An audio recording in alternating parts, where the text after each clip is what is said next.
The Manchester skies were grey, mirroring the mood across Old Trafford. News had spread fast. Erik ten Hag was gone. The Dutchman, who had arrived with high hopes and a bold vision, was now another name added to the long list of managers whose tenure at Manchester United ended in disappointment.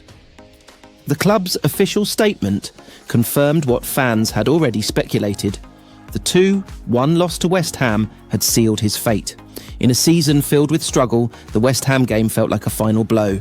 United's 14th position in the Premier League, with only 11 points from 9 matches, painted a harsh reality. The dream of reviving United's glory days had faded, leaving behind a legacy of unfinished business, and the weight of what could have been dot among the players.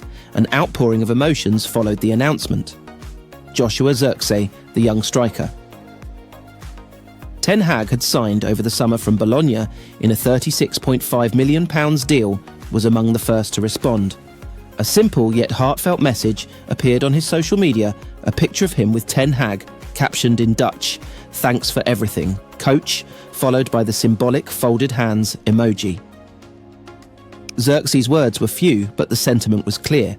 Ten Hag had believed in him, had brought him into the fold, and for that, he was grateful. Coming on for Christian Eriksen in the 79th minute against West Ham would mark his last game under Ten Hag's leadership, a moment he now looked back on with quiet reflection. Joshua wasn't alone in his tribute. Captain Bruno Fernandes, the face of resilience and leadership for the club, shared his thoughts as well. "Thanks for everything, boss," he wrote. "I appreciate the trust and the moments we shared together." Known for his fierce loyalty and passion, Bruno's message reflected the respect he held for the manager who'd placed trust in him. "Even knowing the last period hasn't been great for all of us, I hope you fans can keep with you the good things the manager has done for our club." His words carried a sense of closure, recognising the challenges, but also honouring the moments that defined Ten Hag's tenure. It was a message that resonated with the fans, bridging the gap between the successes and struggles of Ten Hag's time at Old Trafford. Alejandro Garnacho, the young talent who had blossomed under Ten Hag, added his voice to the chorus. His gratitude was personal. "Thank you for everything, boss," Garnacho wrote. "I will always be grateful to you for giving me the opportunity and the confidence to play for this club." Garnacho's words carried the weight of a young player who had found his footing under Ten Hag's watchful eye. Despite the difficulties, he held on to the memories of the good times, acknowledging the role Ten Hag had played in shaping his journey. For him, it wasn't just about the matches or the points, it was about the belief Ten Hag had shown, a belief that had allowed him to grow, to become part of the United family. Rasmus Højlund, another rising star, joined his teammates in paying tribute. For Højlund, Ten Hag's departure was particularly significant. The young forward had seen in Ten Hag a mentor, someone who had offered him a platform to shine. His message was brief, but the sincerity was evident. Each tribute painted a picture of Ten Hag as more than just a manager. He was a guide, a supporter, someone who had left a mark on the players who'd shared the journey with him. These messages weren't limited to the squad alone. Behind the scenes, the coaching staff and club employees, many of whom had worked closely with Ten Hag, felt the weight of his departure.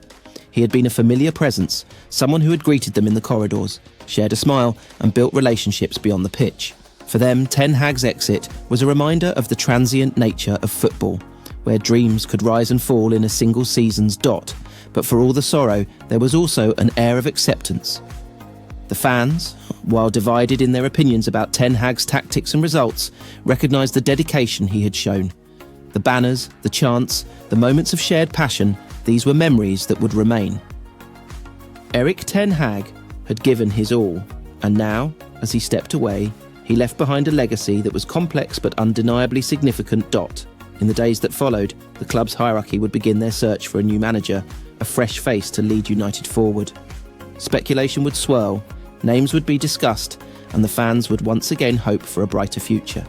But in this moment, as the players paid their tributes and the stadium lay silent, there was a collective sense of gratitude, a farewell to a man who had dared to dream and, despite the setbacks, had fought to make that dream a reality.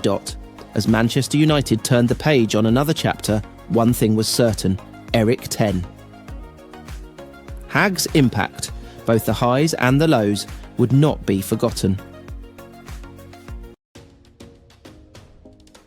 Erik ten Hag was 8 minutes into his first Manchester United press conference when he got the question that every new manager should be expecting at some point. How do you like your teams to play? In an era of managerial philosophies and stylistic dogma, every new boss comes with a style of play that they are expected to integrate at their new club.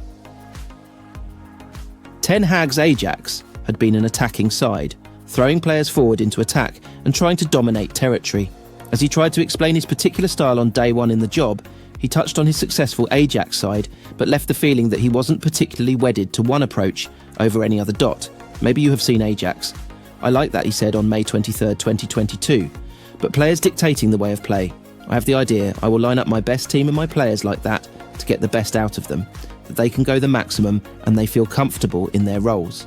It's about getting success together. The problem for Ten Hag is that we still don't really know how he wanted his team to play.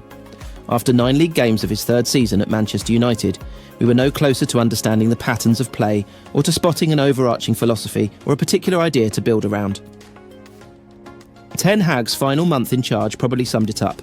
From the extremes of the chaos at Estadio do Dragão and a 3-3 draw with Porto to the tedium of Villa Park and a goalless draw everyone wants to forget, the two performances had no common thread running through them, and that is ultimately what has done for Ten Hag. We don't know what he stood for or where he was trying to get it. That answer he gave at Old Trafford back at the very start of his reign hinted at being adaptable, at switching his style depending on the players available. But a club of United statute want more than that. As Ten Hag explained in a separate answer that day, I have to bring something to the club. By the end, it didn't feel like he was bringing anything. That hasn't always been the case. He delivered a Carabao Cup in his first season and an FA Cup in his second. The Wembley wins against Newcastle United and Manchester City were memorable days in their own right. Thinking back to that 2-0 win against Newcastle on February 26, 2023, it really did feel like United were onto something. It was their first trophy in 6 years, 4 days after Barcelona had been beaten at Old Trafford. That remains the standout European result in Ten Hag's tenure. A week later, the same team lost 7-0 at Anfield, and you could argue they never really recovered. The success of that first season, and it was undoubtedly a success, was built on admirable pragmatism from Ten Hag. He quickly recalibrated his plans after defeats to Brighton and Brentford. He relied on an outstanding defence, influential signings in Lisandro Martinez and Casemiro and Marcus Rashford having the season of his life in front of goal. Season 2 always carried an expectation to take the script forward, and this is where things faltered. Ten Hag tried to get United to play with the dominance of his Ajax side, but that was never going to be easy to achieve in the Premier League. Injuries didn't help, but a desire to press more aggressively, get the fullbacks high up the pitch and send midfielders ahead of the ball was naive. Since the start of last season, United have shipped 2 or more goals more than 30 times and often look defensively vulnerable, with huge holes in midfield. When they do tighten up, as they did at Villa Park, they look poor going forward. Finding a balance has been impossible, maybe aside from that FA Cup final success. 10. Hag was compromised by those injuries and continued to be hampered by the absence of a left-back. There have also been transfer failings. The signings of Rasmus Højlund and Joshua Zirkzee haven't produced enough goals. Antony was an astonishing waste of money, and Casemiro's impact lasted 1 year of a 4-year contract. Too long was spent on a fruitless pursuit of Frenkie de Jong in the summer of 2022. But the biggest argument for ending Ten Hag's time at the club was the question he struggled to answer on day one. Nearly 2.5 years on, we still don't really know what kind of football he wanted to bring to Manchester United.